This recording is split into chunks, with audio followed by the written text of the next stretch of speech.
What's up, Whittier? Welcome to What's Up, Whittier, a homegrown podcast. A podcast to showcase Whittier's businesses, personalities, and hidden treasures.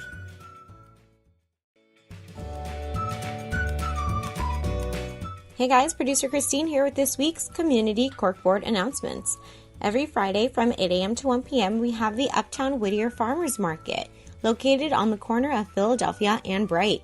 If you're interested in becoming a vendor for the Farmers Market, please contact the Farmers Market manager, Daniel Gomez, at farmersmarket@whittieruptown.org. So this is pretty cool. I subscribe to the Whittier Uptown Association's email. So I'm going to go through the email. If you don't receive it, then you should definitely sign up for it. Go to whittieruptown.org. Or if you do receive the email, well, here's a fresh reminder on the wonderful things that you can do this week in Uptown. On January 30th, join George Caldera of the Knotted Apron for a cooking with beer and whiskey class. So this was $65. Again, it'll be January 30th at 7 p.m. And this is the menu: a Negro Modelo with Manchego cheese and Mexican chorizo fondue, roasted baby beets, goat cheese pistachio salad with a shandy vinaigrette, sweet potatoes with whiskey, pecans, and marshmallows, ribeye steak with a whiskey steak sauce, and chocolate mousse with whiskey-infused whipped cream. Sounds super delicious, so don't forget to go to theknottedapron.com to look it up today. On Friday and Saturday, January 25th and 26th, join Crepes and Grapes Cafe for their Jubilee Hour from 4 to 7 p.m. They will have $5 wine, $4 beers, they have a great wine tasting, and there are sweet meals for two just for $48 with a special menu. And on Friday night from 7 to 9 p.m., they will have jazz at trios. So super exciting. Also, Saturday nights, they have live music from 7 to 9. And don't forget, Crepes and Grapes is located at 6560 Greenleaf Avenue in Uptown Whittier, California. Join the Whittier Chamber as they present this year's Sweet Success Business Expo with a cute theme of Candyland. So it'll take place January 31st, 2019 from 4 p.m. to 7 p.m. at the Doubletree Hotel. Just kidding. At the Whittier Community Center, 7630 Washington Avenue. If you want more information, please feel free to email Courtney Gray. Congratulations to Courtney on her getting married. And you can send an email to courtney@whittierchamber.com. The event is free to the public, so please join us at the Chamber, enjoy some free samples, local vendor displays, giveaways, and see what the Chamber is all about. Also, don't forget to bring your business cards so you can network. On Saturday, February 2nd, join our Congresswoman and past What's Up Whittier guest, Linda Sanchez, for coffee with the Congresswoman on Saturday, February 2nd at 9:30 in the morning at La Monarca in Pico, Rivera. I know it's in Pico, but she's our Congresswoman. And if you want to drop by and tell her that you really enjoyed her episode and what she had to say from the podcast, you definitely can go at 9:30 a.m. at La Monarca in Pico, Rivera. On Friday, February 8th at 5:30 p.m., join Seroptimist International, the Whittier Dreamliner, for their Aloha Cruise. This is a great opportunity to go support this nonprofit, Seroptimist, and they really help out the young women of our community. So for more information, you can head on to siwhittier.org/cruise to learn more about this big fundraiser that they do every year. And I love cruising, so I'm sure it'll be really excited. It'll be a really great event. I am excited to attend. On Wednesday, February 13th, join the Uptown Whittier Art Stroll for their Valentine pop-up, Art and Boutique.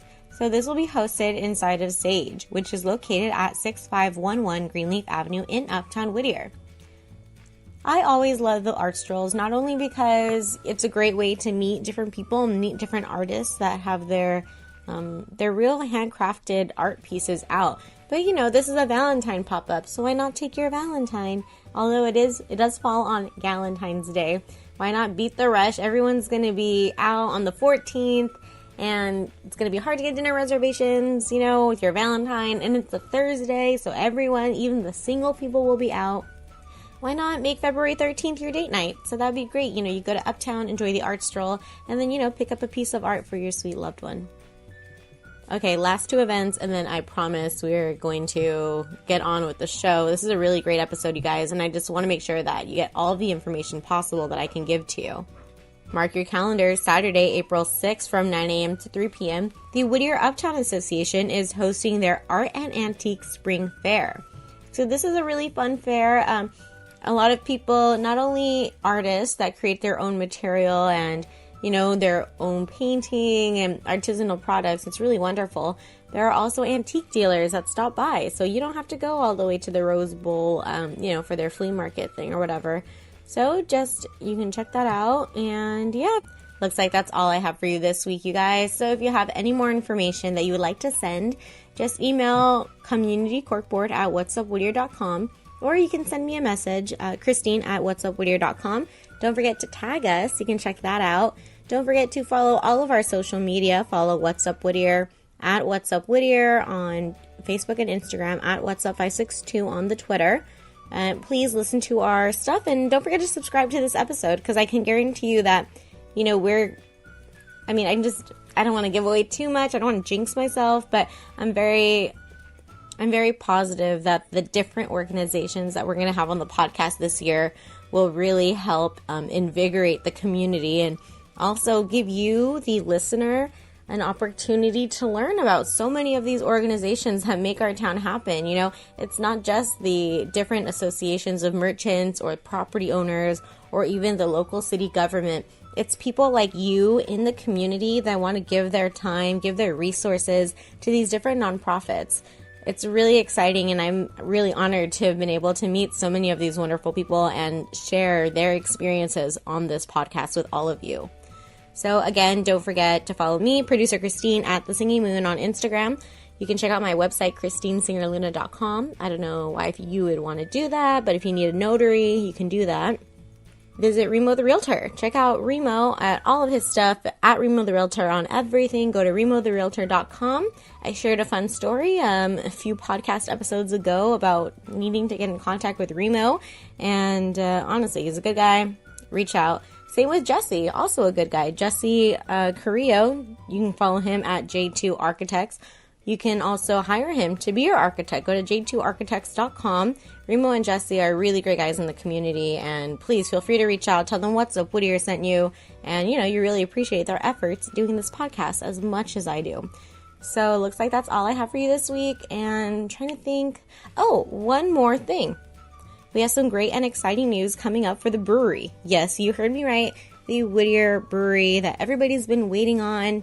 The new concept is called Poet Gardens. It'll be located at the Nixon Plaza, which is where we record. So we are transitioning into that being our new home. What's Up Whittier? That's going to be our new home, because inside of the Poet Gardens, it's definitely going to have multiple uses. So imagine a baby version of like Grand Central Market and Anaheim Packing House. So in the back corner, there will be the brewery where they're going to have hot dogs, different stuff, and also different food stalls. So you'll have pizza, seafood, different types of coffee cakes, desserts. There's going to be a wine library. It's going to be a really great addition to our community.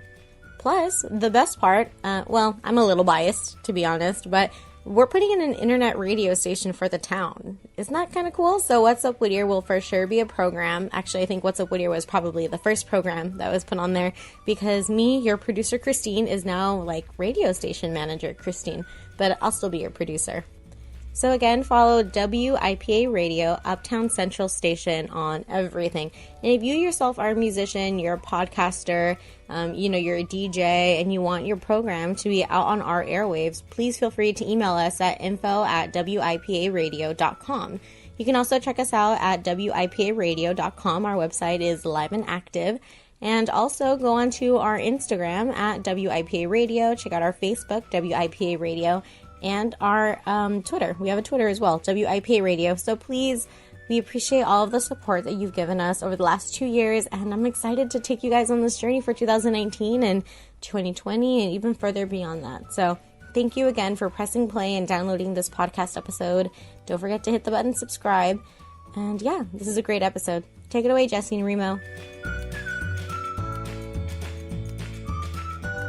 What's up? What's up? Whittier. There you go. And then the Dun-da-da-da. Oh man, see what happens when you're partying too hard for the new year.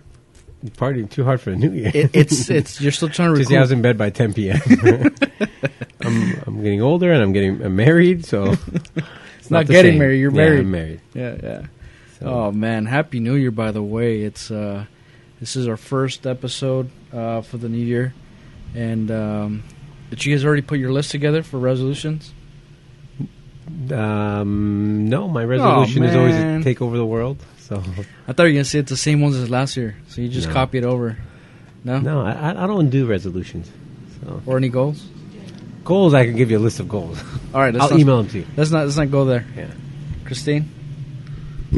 I have to see your microphone.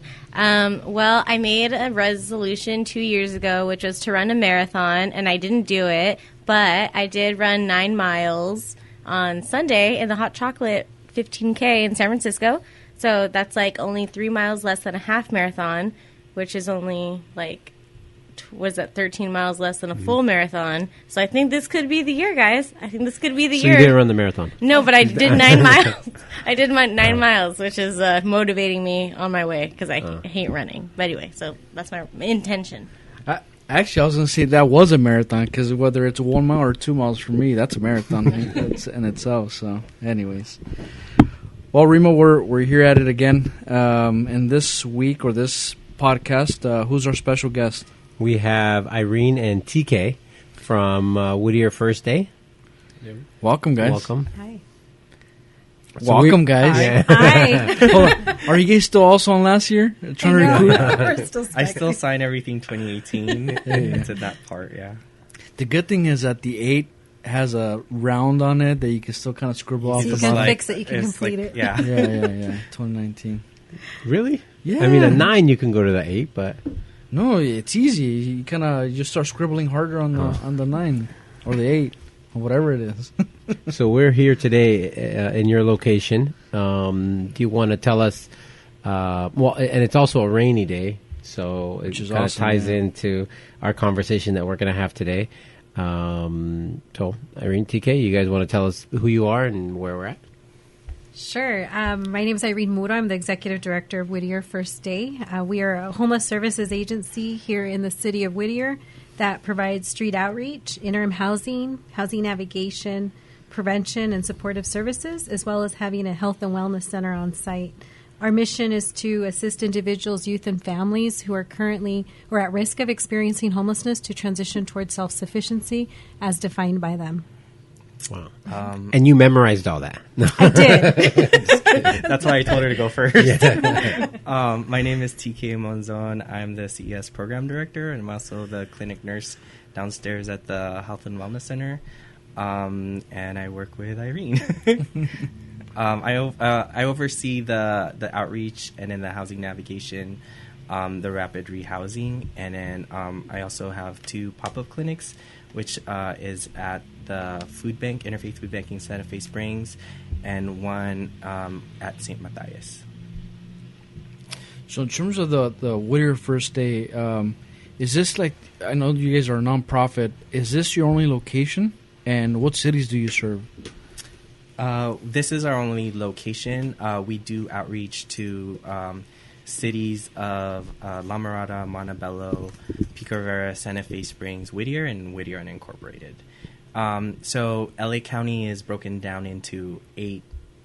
If you guys watch Game of Thrones, like kingdoms or 8 districts, and it's called SPAs, or service planning areas. So we're what's called SPA 7, which SPA 7 is about 27 cities. Freeway wise, it's north of the 91, Orange County, south of the 60, and then east of the 710. So that little block is about 20-something cities. In that, it's broken down into 4 little mini areas called local coordinating agencies.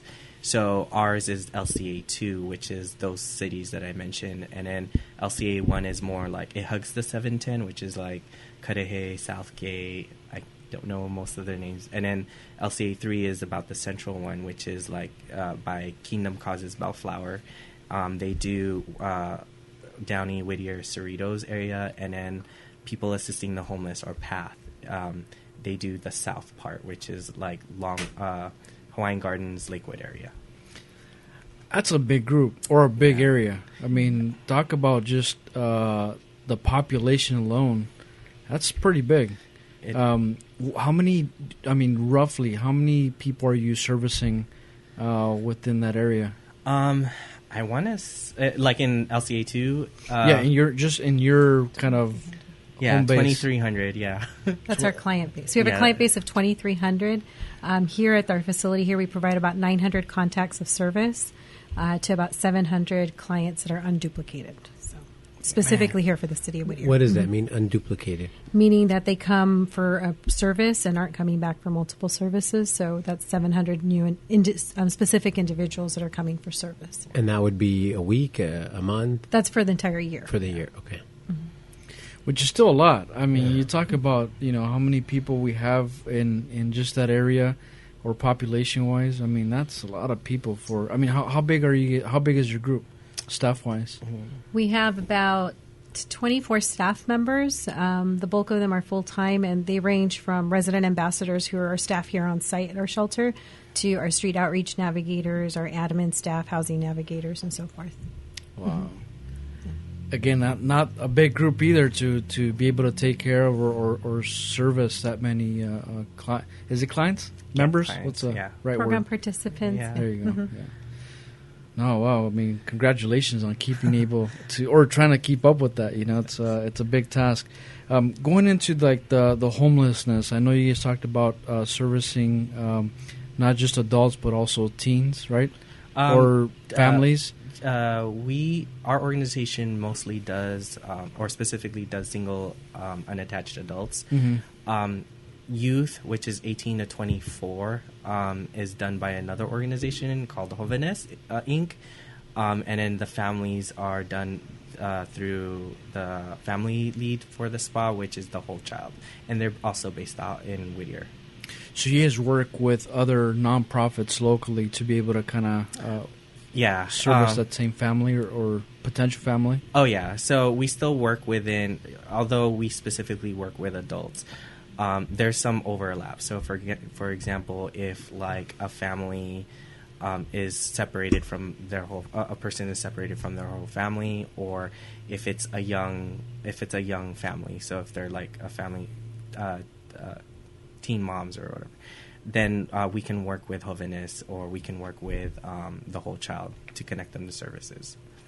We also serve primarily as a catch-all type of organization where, while we may not directly provide shelter for families and so forth, families will come to us because we're a known organization in the community to be able to help assess their situation and then do a referral out. We always pride ourselves on the success of our partnerships and the fact that we're able to do warm handoffs to Jóvenes, which is a lead for youth, as well as to Whole Child for families. So how does it work if somebody, I guess, what would qualify somebody to come and use your resources? I know we say homeless, but I mean Let's that could define be that. I mean, like, if we can define that, I think that would be really important. Which is tricky because like homelessness looks different for a lot of people. The general consensus about homelessness is that the person on the side of the freeway.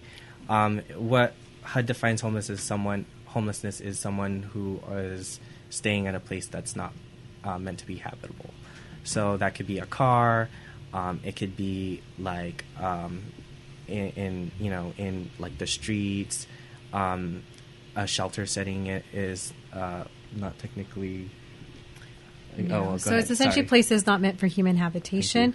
For youth, it's a little bit different. Youth are allowed to be what is called couch surfers, so they can go from like a neighbor's or a friend's couch and still be considered homeless. For families and for single adults, it's a little different. If they're living with a family member, even if they're all sleeping on a floor, they're not necessarily considered homeless. Wow. But so it depends really on the situation. As you know, there's different aspects. I mean, we have 45 beds downstairs, and we can give you 45 different reasons why people are homeless and what that looks like. Yeah. So even for some, if someone's staying at a hotel and they're paying for it, they're technically not homeless, experiencing homelessness. But if like they have a church or a service that's paying for the hotel, then they are experiencing homelessness. So it's that kind of definition that gets a little tricky.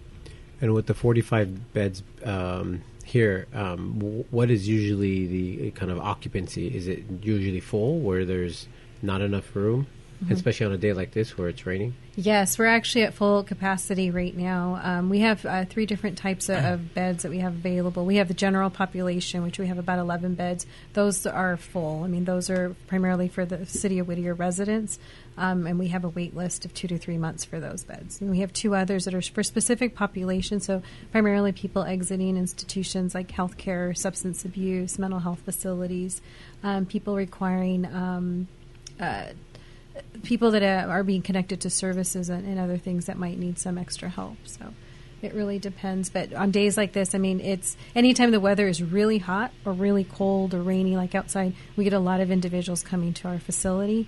Unfortunately, in Spa 7, we don't have a winter shelter program, which means that during this time period, we have to refer people out to our other local spas, which are Spa 3, Spa 4, or Spa 8, which is Long Beach. Yeah. So it's really difficult. There is a winter shelter here that's run through the Interfaith Council, but they're booked long before the shelter even opens. And how do they make it to the other locations? Is there services that takes them there, buses and... Our team will provide outreach. So we have our street outreach team. So if we have staff available, we will go ahead and pick up the individual. We'll make contact with the winter shelter and provide transportation to them. There's also designated locations where we can transport individuals to. And then there's like not a trolley, a bus, a shuttle bus that will come and pick them up and take them. Yeah. So based on like the cases that you've seen or the individuals coming in, what would be like an example of somebody becoming homeless or getting in a situation where they're having to use your services? Like, can you share with us something like that? Or anyone can experience homelessness. Like a lot, like, is there anything you've seen lately that's kind of like in 2008? You saw a lot of people losing their jobs, and that kind of trickled down to a lot of things. Is there anything like recently, like depends on the population. So what we've seen, for example, for older adults, like rent increases and they're on a fixed income, or they're usually on like Social Security, and then usually have a disability, a physical or medical condition of some sort that prevents them from increasing their income or getting a job. And so like, it's like in order to feed myself, like I can't really pay the rent, so I'd rather just, or it's probably more ideal for that person to stay in the car. And which technically it isn't, because that can put them at risk for complicating their medical issues. We see that a lot for older adults. It's unfortunate because a lot of them have fixed income and they want to stay in the area that they grew up in, and who doesn't, like, and that makes it really hard. Another example is like, for they a lot of have like health issues, and then they get hospitalized, and they get they can't afford the medical paying for their medical bills, or they lose their job because they're out for so long. So that tends to be another cause for homelessness.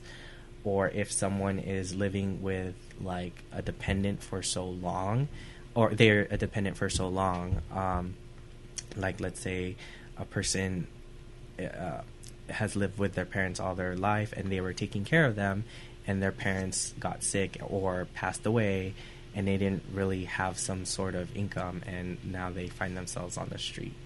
We see that a lot here in Whittier because of the aging population. So we'll get adult sons or daughters that have been living with their parents. The parents pass. The house either goes to probate or is sold or something else, and so now those individuals are left without a place to go. Also, we get a lot of families and other individuals that come in because of rent increases. Whittier is very blessed to have a lot of developments, a lot of housing developments that are going up. Unfortunately, the downside of that is that it pushes up rents all around. And a lot of people are being displaced from where they're currently, where they've been for a while. So it's economy. It's economy of scales. Yeah. I mean, things that we deal with. Here, I mean, at our shelter, we're not a crisis shelter, so we don't, and we're not a winter shelter. So individuals come here, and it's considered interim housing. So individuals are able to be here for 3 months at a time and can renew that time on an ongoing basis. But the idea is to remove the barrier of having to look for a house or a place to live, and so that they can focus on those other issues that they might need to overcome their current experience of homelessness. Yeah. And with those people that are living here, and you say it's 3 months, that means they have a bed for the next 3 months, so they can come to. Is there certain time restrictions that they have to, almost like curfew, that they have to be here and maybe leave the facility by a certain time, or can they just hang out here all 3 months? So interim housing is essentially providing 24 hours, 7 days a week access to their shelter bed. So they have an assigned bed when they come in, and they're assigned a case manager that works with them while they're here. They're allowed to remain on site. That's part of the housing that we provide. While we do encourage them to continue building on their skills, whether it's looking for a job, seeking medical attention, or whatever that might be, that's where our staff comes into play in terms of helping them move along that journey. Our program is one that we don't just provide a hot meal, 3 cots and a hot, that models out. It really is partnering with those individuals to identify a housing stability plan, to look at those things that they need to become self-sufficient, which is defined by the client or the program participant. While we want everybody housed, it might be that for that particular resident, it's maintaining their sobriety. It could be that they're reunifying with family. It could be that they get a job. I mean, it's in looking at that. As we work with individuals transitioning from homelessness, it's on their terms. We can go ahead and provide assistance and so forth, but it's a process. And oftentimes there's years of trauma and other issues that surface that we then have to work through with those individuals.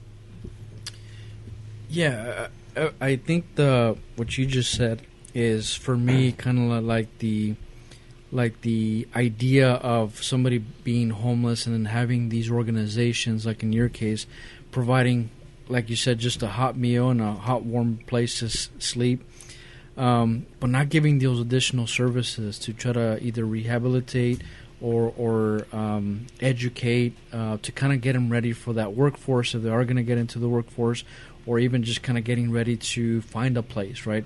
But you guys go through that whole process. Is there like a set program, like meaning this is like you go through it step by step, or is it just kind of more like they pick and choose depending on what they're looking for?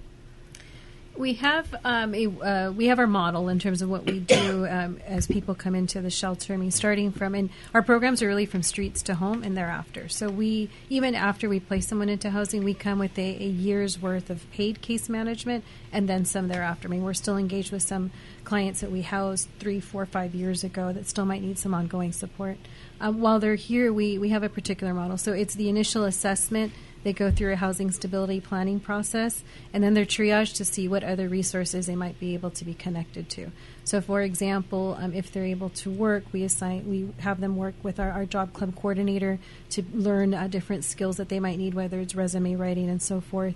If they're not able to work because they might be disabled but may not yet be connected with benefits, we go ahead and provide them referrals and ongoing assistance with getting connected to those resources as well. And it's and looking at what are some of those other things that they might need, if they need alcohol and substance use issues, if they've got a health care issue that they haven't attended to, those are the things that we work with them through their process. But essentially the model is starting with the housing stability plan and then creating goals that are visited on a monthly basis. Progress is tracked. We track everything from whether they've been able to increase their income and how they've been working on attaining their goals, with the ultimate major goal of getting them housed into a place of their own. What would you say is your success rate for something like that currently? Do you guys? I mean, I'm not trying to put you on the spot, but the reason why I ask is for example, I got in conversations. Again, I've been listening to the whole homeless topic here in Whittier. I don't know, the last 5-6 years, and it seems like it's becoming more of a topic now. And more of a topic because my office is in Uptown, And so there you see a lot more. I don't know if they're all technically homeless, but you see a lot of people who are hanging out there, kind of panhandling and stuff like that. And so that's where the topics come in of like, there's, they don't want help. There's resources, but they don't want the help. Or these people are not from within the area, or they're all refusing to take that help, and they're only picking and choosing certain things. That's kind of where I'm coming from. I'm trying to understand, or I don't know if debunk is the right word, but like clarify some of the stuff that local people are concerned about, and not educated or informed of how this process works, and obviously the work you guys are doing. So that's kind of where I'm coming from in terms of like what is that success rate, and even if there's any success, if you would classify it as success. I mean, what would be the approach on saying, we've helped this many individuals, and based on those individuals, it's all kind of like in this area, and they're back kind of to contribute towards the overall economy. So, I mean, I've said a lot, but I'll start off, and then I'll hand it off to TK. But just a couple of points to make is that success is measured in different shapes, ways, and forms. So for us, definitely getting people housed is the ultimate success, but there's different things that come with that. I think with the work that we do, TK mentioned this earlier, is we might get a call from somebody that says, hey, there's so-and-so at the corner of Painter and Whittier Boulevard. Can you guys send somebody? We'll send our team out. We'll engage them. That initial engagement isn't going to solve the problem. I mean, our team has to continue to go out there, and we have to build a relationship, and people will call back and say, hey, they're still there. Why are they still there? And so we usually tell them this. If you are experiencing an episode of homelessness, let's say something, you lose your home, or myself, for example, I live at home with my husband and my 3 boys. So if we were experiencing homelessness, there's 2 things. First and foremost, my family would be split up. We would not all be able to go to the same shelter. So myself and my 5-year-old would be able to go to a family shelter, perhaps my husband too, but my 2 older boys would then have to go into the adult system because they're both over the age of 18.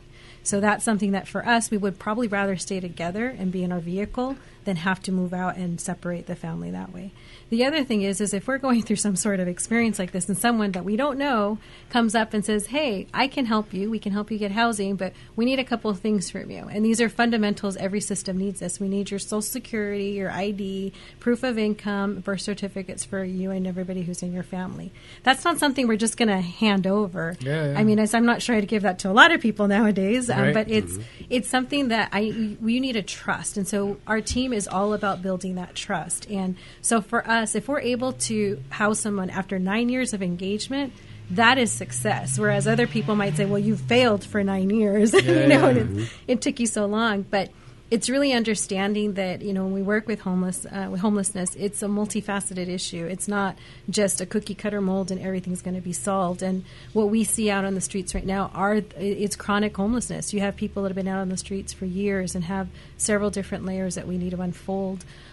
Overall, I mean, in terms of being able to place people into housing, it's difficult because we're competing with college students, we're competing with working professionals, we're competing with so many different individuals for the same units that we don't have enough of in our area. We have a less than 2% vacancy rate overall. And as we're working with landlords, and this is why the work that we do around landlord engagement is super important, because we're trying to let them know, yes, our client may not have perfect credit, may have just gotten employed, but they come with us. We come with a year's worth of case management and ongoing assistance with them. But it's the same thing. I mean, it's at the end of the day, it's a business decision for that person. But overall, in terms of when we're able to house someone, we have an over 90% success rate of having that person stay housed after 1 year, which is huge for us. Yeah. But it's not like we're housing hundreds of people every day because the units aren't there. If the units were there, our team would fill them. But I'll hand it off to you. What she said. No, I'm just kidding. I think also success, at least on the case management side, it depends on the person, as we initially discussed. So, and we also operate on a harm reduction model. If the person wants to, an example is if they don't want to, if we can get them to not to clean up their area, albeit they're still occupying the space that they're not supposed to be in. If they can come, we can try to work with a compromise, like, hey, maybe you shouldn't be there at a certain time, or hey, maybe we can help pick up stuff for you, and then direct you to a shelter or direct you to another service. Doing those things with the client, or like some clients, like, okay, I use a lot of my income for cigarettes, or maybe I can cut back. So we include that on our goal as a personal goal, and we celebrate that. We also do a lot of case management with them. So it's like, okay, well, maybe we can take you to the GR or general relief or Social Security or whatever. And some clients may not want to go there because they just don't know how to work that process. And we teach them how to be self-sufficient in that way. Okay, this is what you're going to look forward to. This is the forms that you may need to fill up, or this is the questions that you're probably going to get asked. And it's going to look scary the first few times. We're going to be there if you need the support or if you need transportation. Yeah. Well, I have a question. We talked about the client. Who are your clients? And you mentioned the crisis center. Who are not your clients then? So, because I drive by here on Whittier Boulevard, and I see sometimes an encampment here of a couple homeless people, and I think to myself, well, it's right across the street. Why don't they just go in there rather than being there? So, would someone like that be not your client, or who's not your client? I guess. We try to work with, so like in terms of even like our staff, they say refuse. We try to change that language to like the client's not ready. Also, there's probably some past experiences from the client. So shelters weren't the best like a long time ago. They've changed now. And they may have experience of like, oh, I got in a fight, or oh, my stuff has been stolen. I may even feel safer in where I'm at in the streets versus going to the shelter where there is now like 45 people who I barely know, and I feel unsafe that way. Yeah. So that might have some resistance for getting them to the shelter.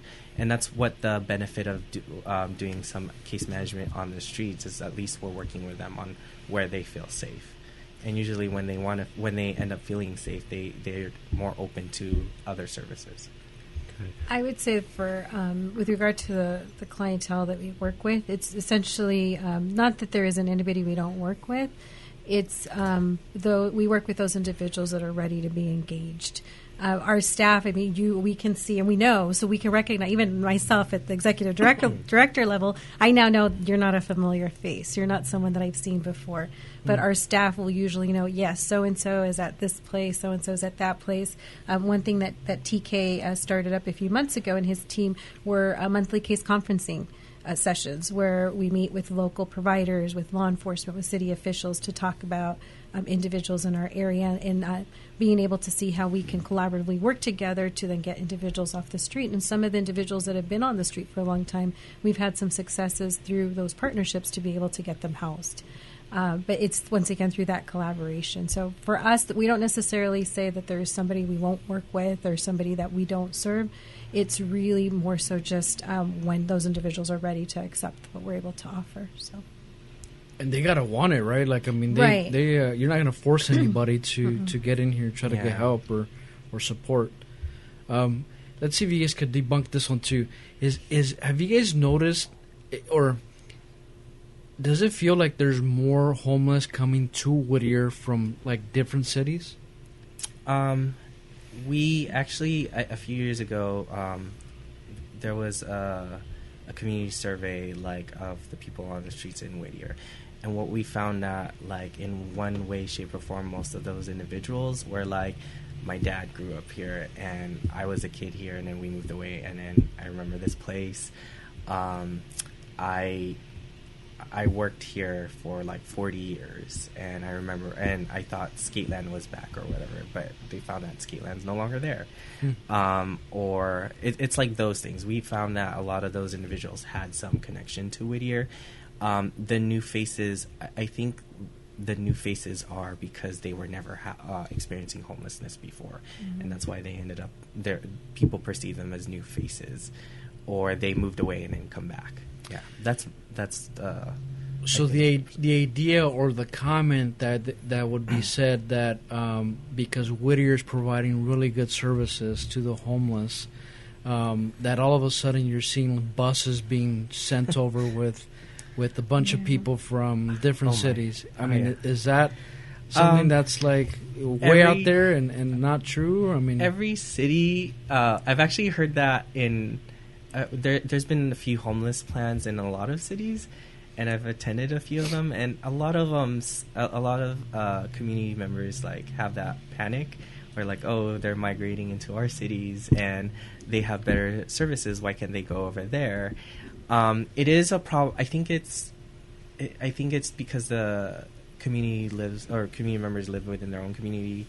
There's that perception. Our neighboring cities have that same like, oh, everyone's being bussed into our own towns, or like they're coming from downtown LA or like whatever region or Orange County. I haven't seen, this is anecdotal, I don't know if there's any data, if I can have any data on it, but like I haven't seen anyone that's like migrated en masse here. Yeah, I know there was one, there was that big cleanup in Orange County, in Orange County off the 55. 55. There was a lot of expectation that we would see like a lot of them here, but we haven't really seen them in our LCA. Yeah. And if I might add, I mean, I think just overall there's more awareness around homelessness. So you just are, and generally I think the population, the general public is just more aware of what's going on in their community. So I mean, it's now, since I've been here about 3 years now with the organization, every city that I go to, I'm always like, oh, what's there? Oh, what's there? You know, because you're just more aware of what to look for. And I think that overall that's kind of what's going on. Also, I mean, back to where, you know, all these people are coming to Whittier. I mean, I think something to keep in mind is that overall, when people are in crisis, you go to what's safe. You go to what's home. You go to where you feel secure, because that's the only thing you can hold on to. And so like TK said, for the majority of the people we work with, this is their home. I mean, and this is where they're going to be. We see them now because perhaps before they were housed and they had a unit and they weren't able to sustain that rent, so now they're out on the street. I mean, and we from here in the city of Whittier, I mean, we get at least 1 to 2 people, whether it's a person, a family, or a youth, contacting us about having trouble paying their rent every week. And so it's, I mean, that adds up over. And this is just us. I mean, we have multiple service providers. I'm sure they could probably also say the same thing. One last point on this is that we've been here since the early 2000s, and our numbers over the last 5 years have been pretty consistent. We're seeing a slight uptake in some populations. Like, for example, last year we had a lot more women that we were seeing. This year that number hasn't been as high as so far in terms of this first month. We're not seeing the same numbers that we were seeing last year. We do see a lot of women that are looking to reunify with their families, and so are here at our shelter in the meantime, but then we'll transition over into the family system afterwards. Well, I have a piggyback question to what Jesse mentioned about the services and Whittier having a lot of services. Uptown, I know, has a lot of churches that feed the homeless, and so as a resident of Uptown, or you recently left out the Uptown area, that was something that was always a concern. If every church is feeding, which that's what churches do. How do residents have that feeling of being safe if there's 100, 200 homeless that are just kind of hanging out, and they only go there when they need to, but maybe they're hanging out in someone's backyard. Our house we had an alley access, and so we would have them. So for someone like me or our family, what would we be able to do with an organization like you guys? Is it to give you a call and you guys come and engage them? Do we call the police? Do we? If they are on your property or like vandalizing or doing something like illegal, then yeah, call the police. We've gotten a lot of calls in the past. It's like, oh, they're someone's like going through my trash or there's someone sleeping on my property. We're not law enforcement, so we tell them like, yeah, we'll defer you to law enforcement. LA County now has what's called LA Hop. It's a website. I don't know the website like off the top of my head, but essentially like community members can like make a request saying like, oh, this person is on the corner of Mar Vista and Washington, and this is like a 50-year-old female ish, and have that description, and then that usually gets it's essentially like a dispatch thing, and it goes to us, and then we can go out there to that person within a reasonable time. It won't be like within like 2 hours or anything. But we can go out there probably within like three business days, ideally 3 business days. Well, as residents, what would be best practices? You know, I'll give you a perfect example. Today we got an Amazon package at home, right? My wife says, "Who's at the door?" We check the cameras, and so just that paranoidness of just even the Amazon driver. Now you have someone that is maybe walking onto the property, or just looks like they might not belong in the area. What can you give someone like me or my wife that this is what you should do in a situation like this? Or I think that anytime anybody fears for their safety or anything like that, we definitely ask law enforcement. We definitely refer to law enforcement. I mean, our teams aren't law enforcement officials. I mean, for us to be we talk to our business neighbors around here. Lighting is always great. Being aware of your surroundings is always great. Signage in terms of no trespassing, things like that. Those are things that we advise our general neighbors. In terms of other things to do, I'm a parent. I have a 5-year-old. I mean, we go to parks sometimes, and there's some of our homeless neighbors that are there. It's just a matter of engaging with your local service providers. We never recommend anybody to go up to someone who's experiencing homelessness and try to say, hey, let's get you help, because you just don't know what that person may or may not be going through at that particular moment. Our staff is trained. We are outreaching to churches. In fact, we're trying to see if we can engage some individuals that are interested in doing some street outreach to help volunteer with our teams. And just understanding that what we're committed to are not Band-Aid solutions. So we are looking at what are some of those long-term systemic changes that we can work on, and how do we engage our local community to do that. So with churches, rather than them go out and just hand out sandwiches and so forth, we'd love to get them trained in terms of the work that we do, everything from trying to find housing to if it's transportation or other things like that they can assist our teams with, obviously with one of our staff members paired and so forth, but looking at some of those longer-term solutions. And just, it's hard. I mean, it is. I'm not going to say this work is easy. It is a challenge. But at the end of the day, one of the things that drew me to Whittier was because of that small town feel, and that we take care of each other. And I think that that's something here in Whittier. It really resonates in the work that we do. First Day has been extremely successful, not only because of its partnerships, because of how giving the community is. And so individuals are ready to open up their hearts as well as their pocketbooks. And our idea is just to try to garner that support and educate. I mean, there's we mentioned LA Hop. The website is la-hop.org. There is some informational videos on there and so forth that people can go after and look into. But just come talk to us. Come find out what we do and how to engage in that work. What are things that you should do or shouldn't do. The city is very active in terms of partnering with local agencies, but also being able to respond to situations. If you see something, like for example, if you see an encampment coming up, give us a call, give the city a call, report it on the LA Hop website, and we know that there will be individuals that are going to be getting to those calls, and we'll be making sure that they're actually responding. I was going to say, so do you guys, I think what Remo kind of was discussing is, again, you got these local churches that are trying to help, right? They're trying to be helpful. And so they're providing meals, right? And in some cases, some kind of temporary bed and showers and stuff like that.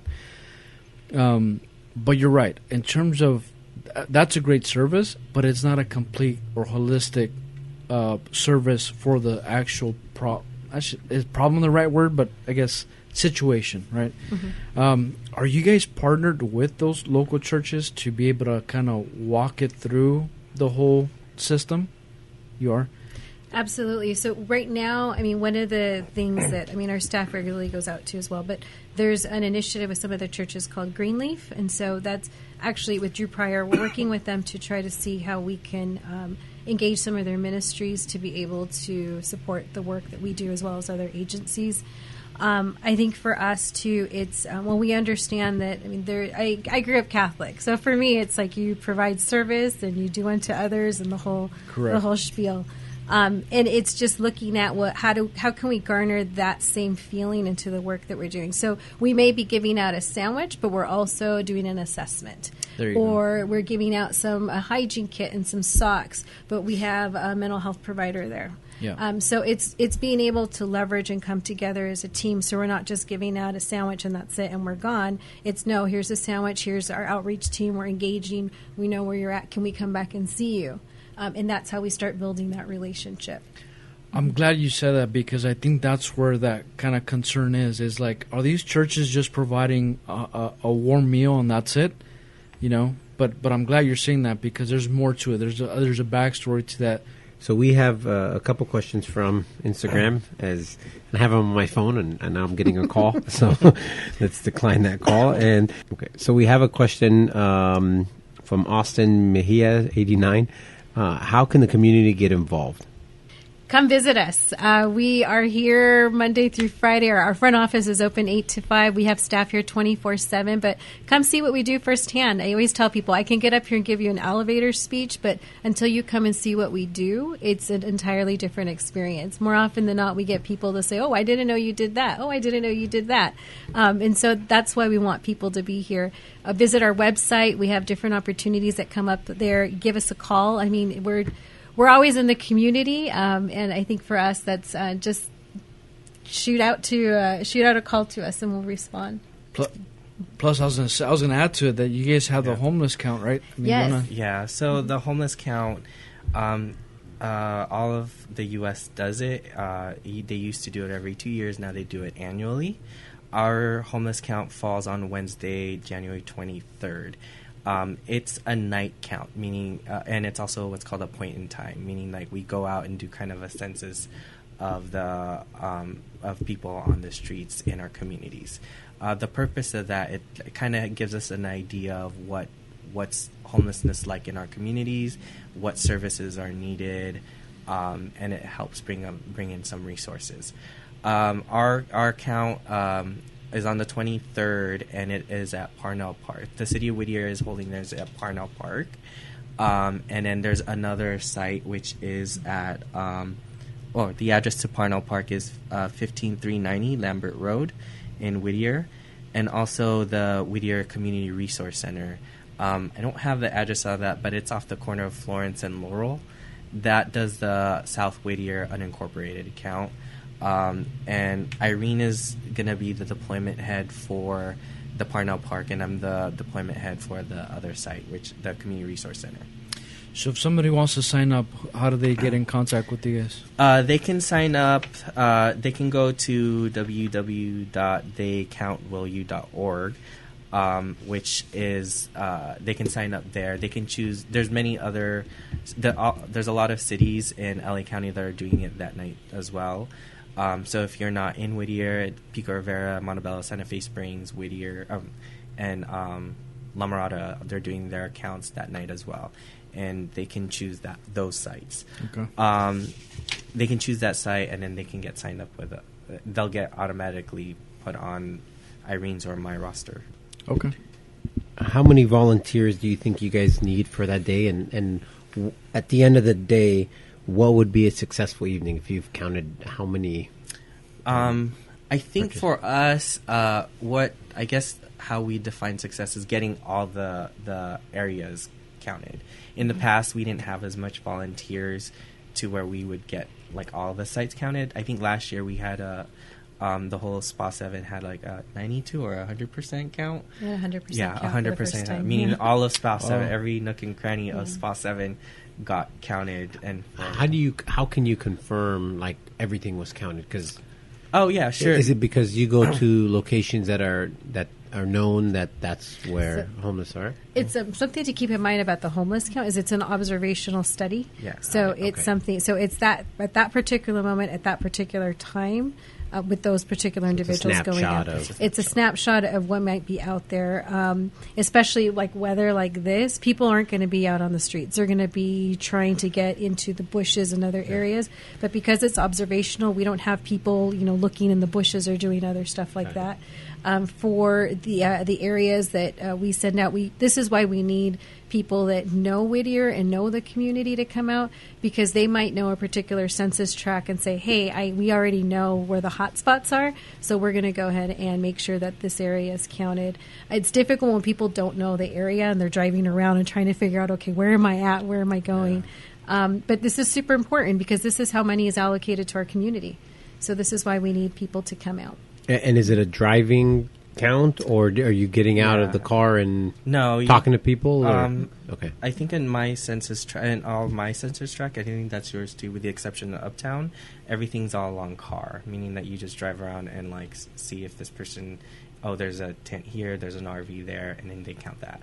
For a walking census tract, which is like a little small map, it's just they walk up and down the street. It's like 1, 2, 3. So like Skid Row has a lot of walking maps, versus here it's really expensive. So you just get in your car and drive. Yeah. So how many people do you think you need for the 23rd, if you were to put a number of volunteers? We need at least 100 volunteers between the two sites. So we would need about 30 for the Community Resource Center and at least 70 for the city of Whittier. Wow. And there's different ways to help. Make it happen, Remo. Yes. Let me send a call or a message. Is your wife available? Yes. She could be one of the drivers. Call the family, all the family members. Yeah, and how do people sign up to participate in that? He just said it. So www.theycountwillyou.org. Okay. And we'll add that to the show notes too if people wanna follow that. Just making sure people heard it. No, you were in the room. One last question, or I guess topic. Do you guys want to go through your guys' program updates? I mean, is there anything you guys want to share? Sure. I know it's raining, but we have a shower program. It's a mobile shower outside. Yeah. We have a mobile shower program. It's about 6 months old, and it's really cool because there's not many shower programs in this area. Before, it's like a little trailer, I say a big trailer. We park it at Liberty Plaza on 2nd and 3rd Fridays of the month. From 10 to 1, and then the clients come in. We also have like outreach there, and we also have like some donations and a hygiene kit, and they can use that to shower. We also do one at Steinmetz Park, which is in Hacienda Heights. That we partner with another agency to do the showers there. We also have we do a landlord engagement. So Irene said that's one of the things that we talk about. We need is for trying to engage landlords is to opening up their units for Section 8 or even low income families. We try to engage our landlords, making sure we let them know like, hey, yes, we have case management or with the clients once they're housed, or we're still continuing to work with them. It's not like a, hey, your house, hands off, bye, nice knowing you. We're still working with them to make sure they don't go back on the streets. Now, I had a question. When you say you have 12 months of case management, what does that mean to a landlord? Or to any person? Well, it's more like anything that we make sure that the person is thriving in that community or in that area. We make sure that, life skills. In the past, what I've taught is someone we housed didn't know how to do the dishes, and they thought they were just, they thought it was a disposable thing, because it's a life skill that in the street wasn't really, they probably have forgotten.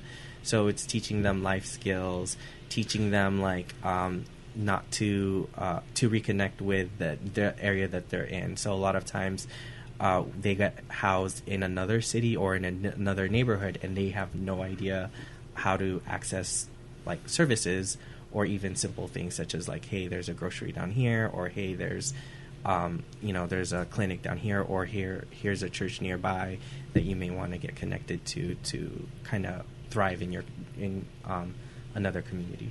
And on the landlord side, what this means is that we're helping to protect their investment. So with the case management, we're checking in on them regularly. So we're doing inspections of the unit as well. We also have access to funding in the event that there were damage to the unit. We can go ahead and fix that. So it's added security and an added layer of protection for the investment that the landlord is making. So we're there if there's any problems as a liaison between the landlord and the tenant to help address any issues. And at the end of the day, if it's not a good partnership, then we can also help move the individual into another unit where it makes a better fit. Good. And just a practical question is First Day or the landlord, are they expected to get market rents, or are you hoping that landlords make adjustments to the rents in order to get the participant in the house? We're competing in the market. I mean, Okay. our clients are competing for the same units that everybody else is. Got it. So. Okay. What are your thoughts? Anything else in terms of updates that you guys have? I want to get your guys' perspective, if I can. Christine's giving Jesse the Christine. finger. The wrap it up finger. City of LA and even Orange County was in discussions. LA City actually is already doing something about it. These they call them like homeless communities, where they're doing kind of temporary housing. They're like mobile homes essentially, right, with showers and everything like that. I mean, what are your guys' thoughts of doing something here, or even locally? I mean, does that make sense? So like a safe parking, or no? It's essentially taking like trailer homes, like the ones they use for like schools, right? These temporary, like the bungalows. yeah. you go bungalows and kind of creating housing, and it's temporary housing, and it gives them showers, everything. But it's in a specific area where I don't want to call it like an encampment, but It's a community. It's a with community, support yes. services and so forth. I know Orange County was trying to do something similar, where they're trying to, designate a city that would kind of house everybody, right? You get the goods and the bads and all that stuff. I mean, I like to hear your guys' kind of perspective on something like that, like locally. I mean, is that something that would make sense? Does it not make sense? I think it would make sense if it's. This is a personal, so I can't speak for the organization. No, yeah. It would make sense if it's in every community. So that's how Skid Row got started, is that like back in the 80s or 70s or whatever, it's just like all the surrounding cities was like, we're going to give you the money, you take care of it, and we're going to give you the people on the streets, you take care of it. And so that's how Skid Row kind of just started. Yeah. If it's like, for example, if Whittier became the central hub for the surrounding cities, where they give us the funding and we do that, it's almost the same thing. So the little encampments would probably be beneficial if it was like one in Pico Rivera or one in La Mirada or Montebello or Santa Fe Springs, because at least they can provide some communities to their own, the people within their own community. Yeah. I mean, I think for as First Day, we want housing. So we understand that certain things are temporary. I think that in conjunction with a longer-term plan to transition those individuals to housing would work. A community like that, in and of itself, by itself, with no long-term solution, is probably something that would be really difficult.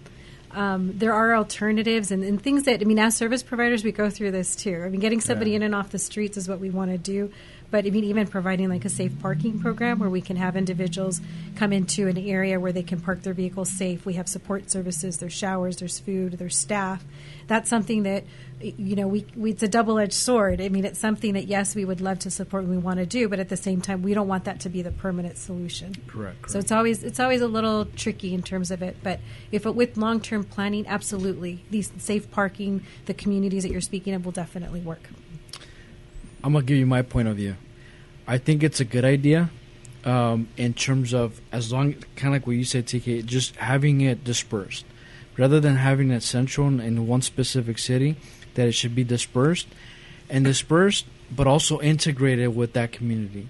So that individual or that family that's going through a phase, right? It's a specific phase in their life, could feel that they're part of that community, but at the same time they're being supported by the community somehow. Because at the end of the day, if you get into, I mean, they're no different than us. I mean, we're all human, we all feel, but if you're giving that opportunity to do better, and like in my case, I'm trying to do better for my community in my point of life or stage of life. Is that right? Yeah. I mean, you would think that would also happen for that individual, right? Mm-hmm. So yes, I think you're right. I think in terms of trying to do something like that, it would be great. But it will solve a lot of things. I mean, trying to the whole migration that we keep talking about, right? Like the concern about people migrating. I mean, that just would solve so many concerns on that. Also, who's kind of living next to me, kind of deal. Once you get to know them, they all got stories, yeah. So, anyways, that's my kind of point of view. I'm not going to ask your point of view, Remo, because I already know. but again, it's awesome that you guys do these kind of programs. Anything else that you guys want to discuss, either upcoming or announcements on what you guys got going on here, or actually needs? Like, is there any needs that you guys have other than this homeless count? Like.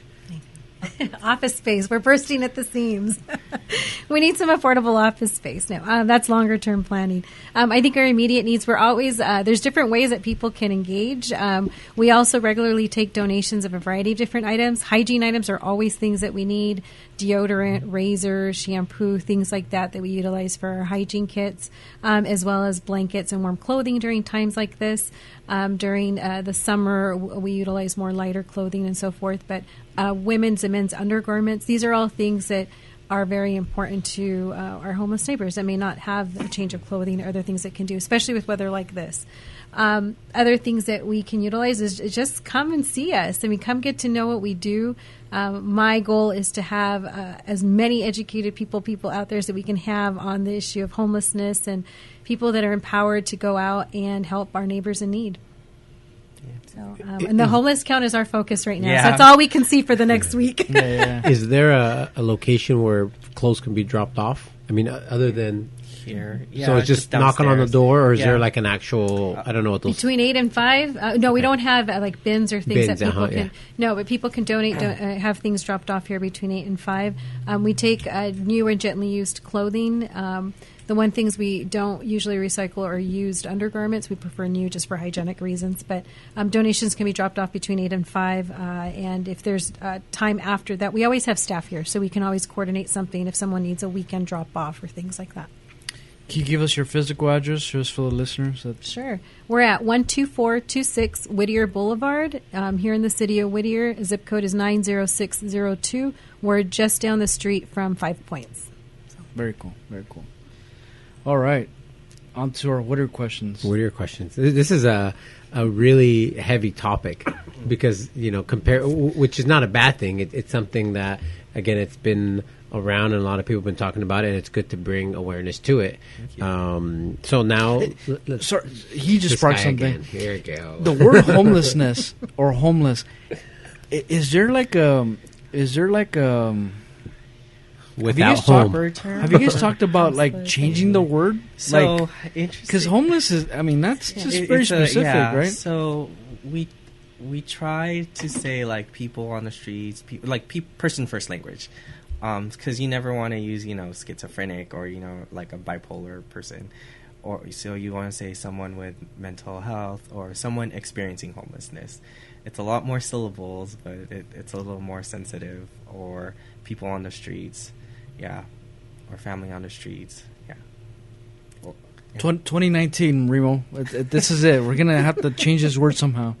Jesse, Christine's gonna just give you a right cross right now. Anyways, all right. Let's get into the all right. questions. So, a lighter topic.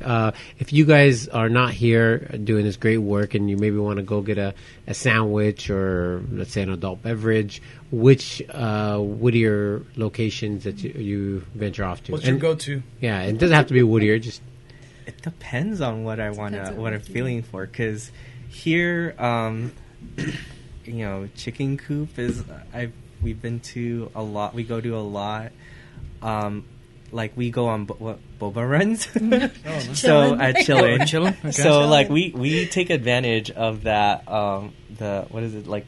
Well, they don't have it anymore. Oh. They had a happy hour. They have a happy hour, and like we would 22 send, of those, please. Yeah, we would send someone. Oh, that's the reason why you took That it out was because of you us. guys. Yeah, You just wanted a 5-gallon. yeah, deli up. Starbucks. It's really cool because we can just drive somewhere really close. Even like at Stater Brothers, if we want like fried chicken, we just go there. Nice. But, yeah. We're definitely about shopping local. So, I was say fried chicken. I thought you said Popeyes because you just got Popeyes on the street. Oh, Yeah. Pieology's the Oh, other and place yeah, for Popeyes Wednesdays. and Pieologies. Yeah. Yeah, Popeyes. Yeah, We have a I like. government. I grew up on Stater Brother chicken. That's why I like it. So Sounds good, actually. Do you have any go-tos or? I think everything that TK said. For dinner, I like bamboos in Uptown. Trying to think of what. I mean, we live over by the quad. Grub, so that's oh yeah, pretty Grub good, too. Burger. We're at Nice. the fish place. What is it called? Off, Off the the hook. Hook. Yeah. Off the Hook. I'm so happy they opened one up over by where we live. I walking know. distance. I know. But those are, I mean, I'm really, and it's funny because my family will joke about how we don't go outside of Whittier. And we'll say, oh, yeah, let's go to dinner, but let's go to Olive Garden at the quad, or let's do this. They're like, there's a world outside of Whittier. I'm like, yeah, but why do you need to go there? Not in my world. I know. Sam, you're a sucker for driving out. I know. We have everything. Now, if there's something that was missing in the city of Whittier that you drive off, leave Whittier for, what would that be that you would like to see here in the city? Best Buy is what we drive out of the city for. Or just a venue, like, or something, like, it doesn't have to be a retail, but it's just something. I am Asian. I do go to Asian. I do go to like Roland Heights, San Gabriel, Cerritos, because they have a larger Asian community. So I go to the markets there, because that's where I grew up in Santa Fe Springs, and like my mom and I would just drive to Cerritos. So that's what I know. I was really thankful when Vallarta's open because I go there for like menudo and Nice. yeah. Is that Asian menudo? No, It's close enough. not Asian, right? yeah, it's close enough. Yeah, because here's mostly like I mean, they're having like a more like gastronomic or more upscale food, but sometimes it's just like I feel like for some noodles or yeah. Something simple, yeah. What about you? So I have a 5-year-old. I'm like 5-year-old friendly thing. So like a Chuck E. Cheese would be good. Nice. Something like that. Yeah. Yeah, more family spaces. I mean, I think the city has done a good job in terms of bringing in new businesses, which is exciting. Anytime there's a new shopping center, we're like, oh, what's going in there? But I think that there's, a good array now. But, I mean, I think for me it'd be more just like the electronics stores. So, yeah, like a Best Buy would be good, but I understand they're not everywhere. So we have Yeah. In-N-Out, Chick-fil-A. I'm trying to think of what else. Yeah. We have we visuals. do.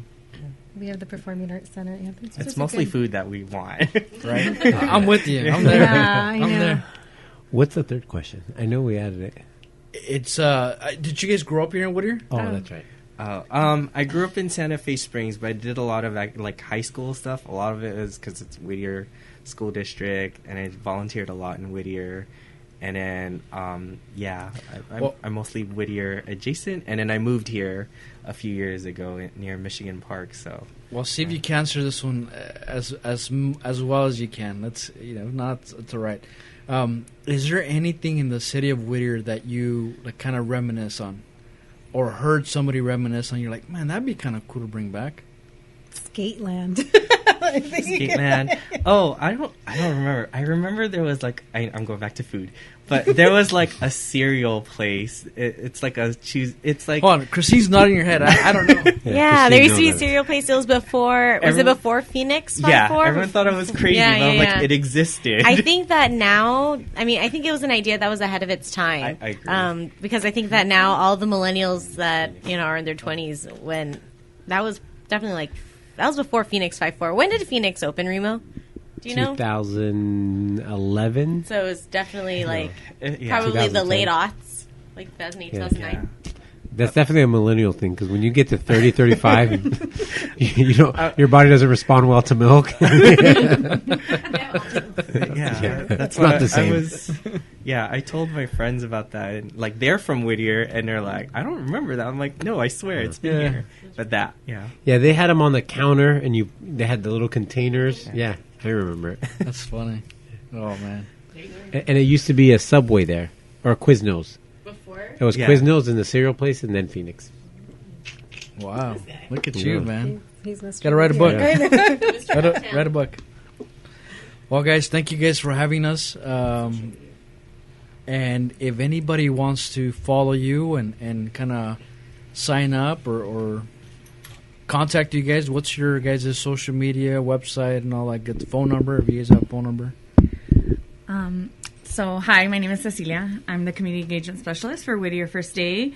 You can follow us on social media at Whittier First Day for Facebook. For Twitter, we're Whittier, the number 1, ST Day. And it's also that's both for Instagram and Twitter, actually. And we'll put that information on our website, too, and the show notes. So if you guys want to reach out and contact them, you could reach out and contact them that form. And is there a phone number? Mm-hmm. Phone number is at 562-945-4304. And our website is www.whittierfirstday.org. Perfect. Again, thank you guys for coming on and having us here. For what you're doing. Thank you for this opportunity. It's you guys doing amazing work. It's hard work. It might sound simple, but it's hard work. So, kudos. Thank you. All right, Whittier. On to the next one. Thank you. Right, bye-bye. Bye, Whittier. My mom was calling me. I'm like, let me call you back. It's funny. My mom just called me, too. Because she's like, you want to do dinner with your sister? I'm like, yeah. My mom Look just at tags me after. on Facebook. Random stuff. There you go. Moms. Have you guys talked to your moms today? I talked to my mom today. On the every ring morning. On the ring. We're such a good kid. There you go. All right. Okay, whatever you're serving.